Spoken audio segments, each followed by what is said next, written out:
Well, hello there, watching the press preview. A first look then at what is on the front pages. Time to see what's making the headlines with The Guardian columnist Zoe Williams and the Spectator's deputy political editor, Katy Balls. Welcome to both of you. So as ever, let's check out the front pages. And The Eye says number 10 has defended the Prime Minister, insisting he is not unwell after his unusual speech to business leaders on Monday. On the front page of The Guardian, the Treasury is said to be frustrated by the way major political decisions are being made and has called for a shake-up in Downing Street. The Telegraph reporting that the AstraZeneca vaccine could give longer protection than other jabs, which might explain why the UK has so far avoided the COVID wave affecting much of Europe. Testive shopping is the headline for the Scottish edition of the Metro, as people are told to get a COVID test before heading to the high street. And the Financial Times has fresh allegations over David Cameron's links to the collapsed financial services company Greensill Capital. More papers coming in, we'll look at them as they arrive. But Zoe Williams and Katy Balls have their choices for today, and it's starting with The Eye, Katy. Trouble at the top. What are the big issues here, and are they long-term meaningful? Well, I think we're seeing lots of issues piling up and a narrative forming around Boris Johnson, which the Prime Minister would not like to see. And it was after the bungled speech to the CBI. You're now seeing a situation where his spokesman has had to come out and effectively say, he hasn't lost his grip. I think as soon as you get into the business of denying these things, you're not in a particularly good place. And you have an unruly party, a close vote on social care, and just a sense that the Prime Minister doesn't really have a grip on things in the way his party would like. Yes, and one of the paragraphs in The Eye, Zoe, warning of an undercurrent of mistrust and a briefing war between the PM's team and Number 11. I mean, they need to stop this, don't they? Do you think? Well, it does remain to be seen, but it feels too late to nip it in the bud at this point. It's so interesting. Yesterday, Laura Kuenssberg tweeted something really unusual, actually, about that she was being briefed, basically saying that the cabinet was at its wit's end, and if there wasn't some kind of significant change in the very near future, then they were going to take action. It was never clear what take action was actually going to look like, but the Conservatives are famously much more ruthless about leaders and failing leaders than the Labour Party is. Now, obviously, I wouldn't know what's going on either in Boris Johnson's mind nor in his inner circle. But to pick up on what Katy said, there is a real danger when you get into the territory of denying that somebody's unwell or denying that they're losing their grip, that a lot of lieutenants have fallen in order for that to happen. You wouldn't get... Anybody could ring up a press secretary and say, is the Prime Minister unwell? And the press secretary could say no, and that wouldn't be a story. Or if it was, it would be a confected one.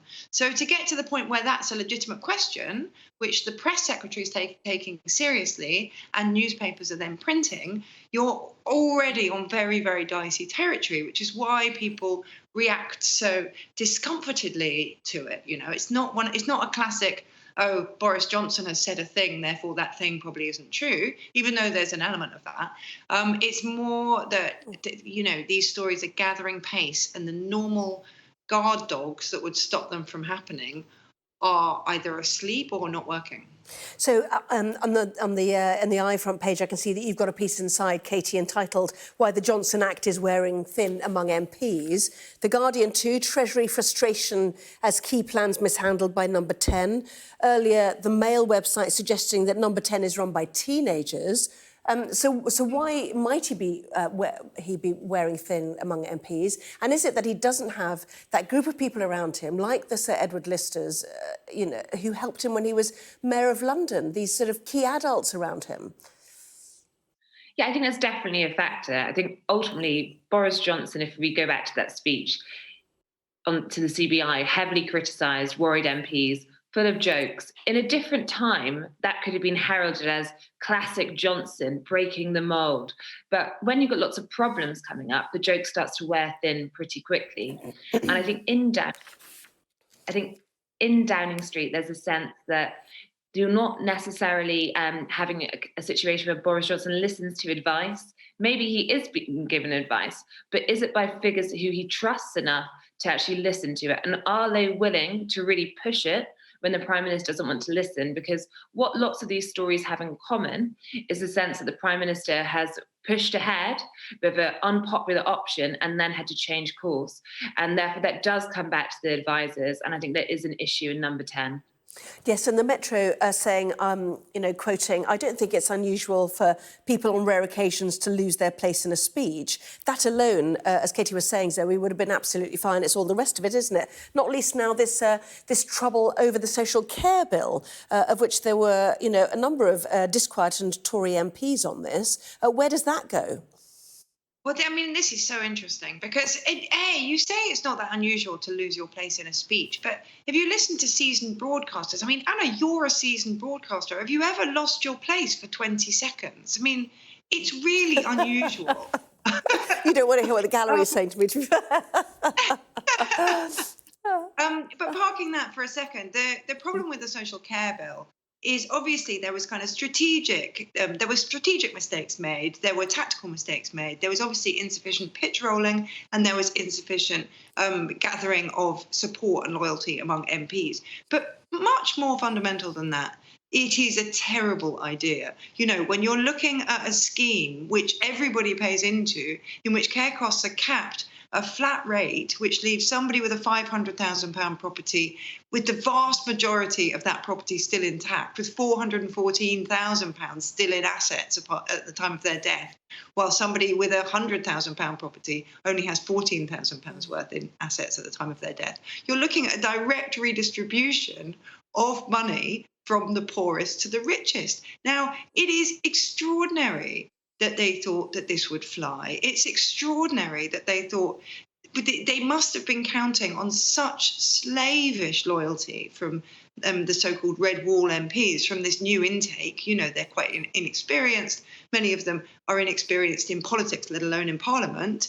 They must have been relying on that, but they have relied on it too heavily to cover the absolute disastrous nature of this idea. Yeah, and the problem is, Katy, it's another own goal, a bit like the Owen Paterson's second jobs affair.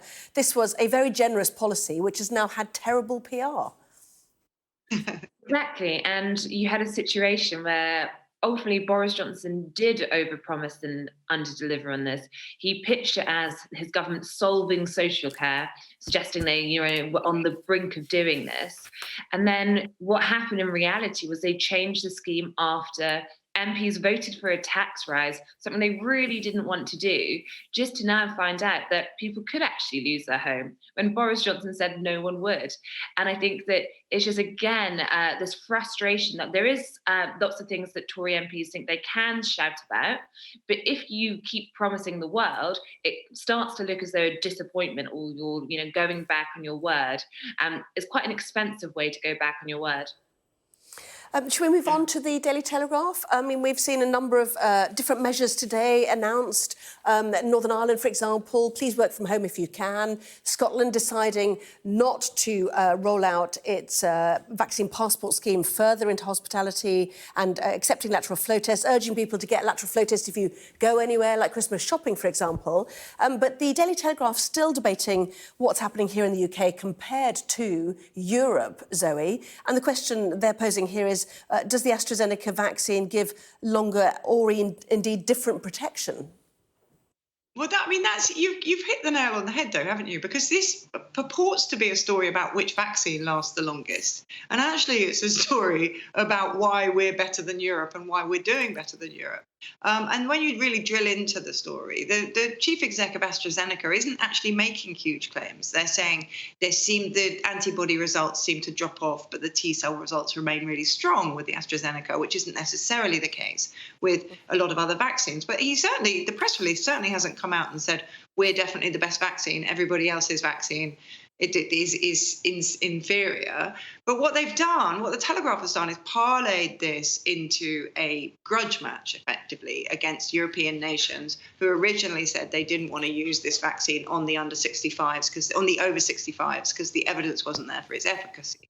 Now, maybe the EU nations were overcautious. Maybe they should have taken a kind of speed first and safety second approach. And maybe we have been proven right. But the notion that their sudden spikes in COVID rates compared to ours can be accounted for by their decision maliciously to ignore our vaccine is just telegraph fancy, to be honest. This reminds me of the Mail in the 90s, and that every second week they'd have a story about whether tomatoes could boost your fertility, or whether something else would kill your fertility, or whether too tight underpants would do such and such. I mean, it was basically an agenda-driven thing, which tiny scientific kind of evidence would be marshaled into vast, splashy news pieces to make what was effectively an ideological point. Women get a move on having kids. EU hands off our vaccines.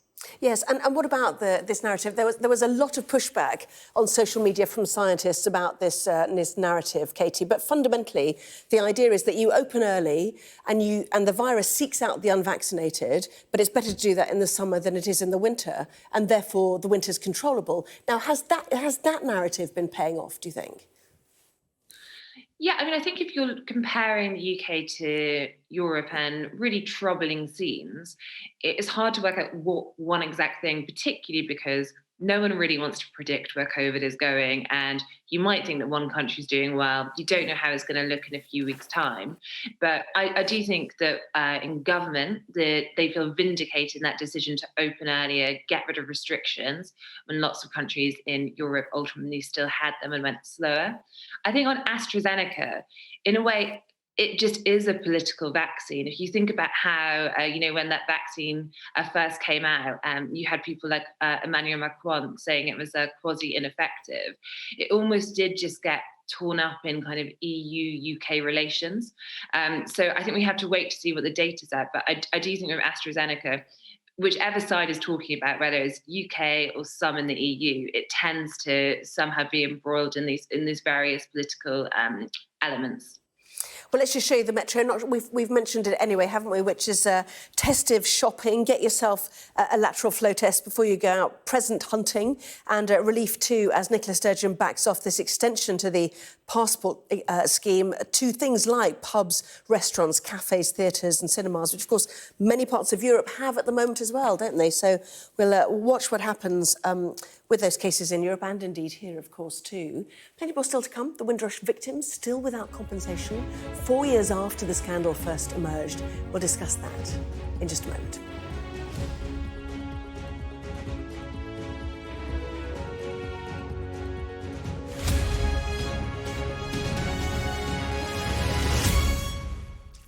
Well, welcome back. You're watching the press preview with me now, Zoe Williams and Katy Balls. Welcome back to both of you. So, amazingly, it is 4 years since the Windrush scandal broke, Zoe, and The Guardian pointing out to us that only 5% of Windrush victims have so far received any compensation.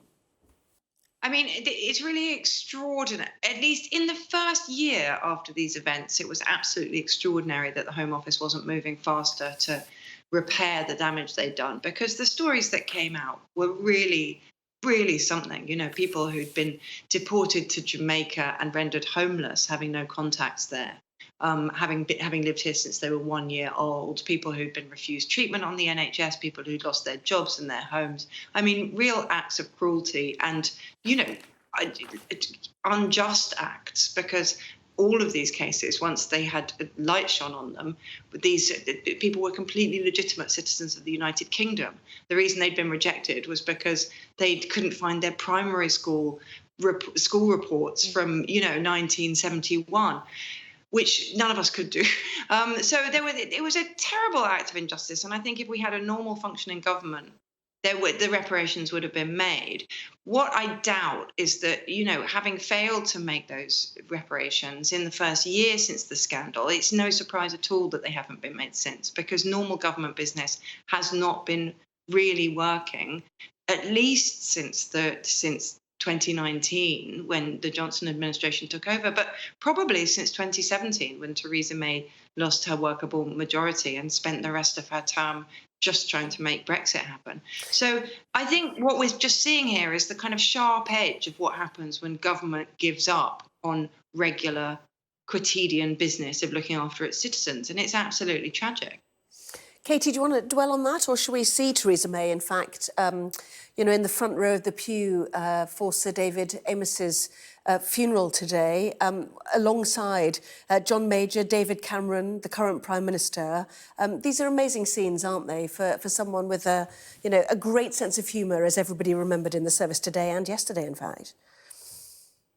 Exactly, and I think you see everyone putting politics aside for one day, coming together, and I think that people from different parties showing up to pay tribute to Sir David Amos, and I think it's only been recently that this happened. I think lots of people in Parliament, colleagues, people who work in Parliament, are still actually trying to come to terms with it. I think it still feels very close and very raw. But you do hope today and that service, separate to the funeral, which is the private funeral, but this memorial service, which the Pope sent a message for, commending Sir David Amos's contribution to public life, is going to begin some of that healing process.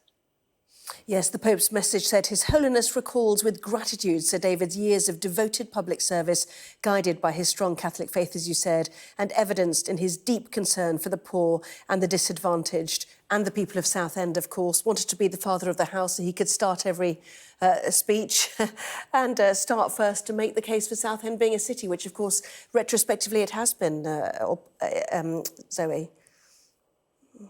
Yeah, I mean, I think this is really one of the few moments of complete non-partisanship we can remember in recent times. He was not just a quite well-liked Conservative MP. He was considered unpartisan himself in the sense that he was very much a constituency MP rather than a career or ideological one. And it makes it all the sadder because obviously when you've given your life to public service, there's absolutely no sense in which he would have thought of himself as a lightning rod for this kind of act of violence, as no MP ever should.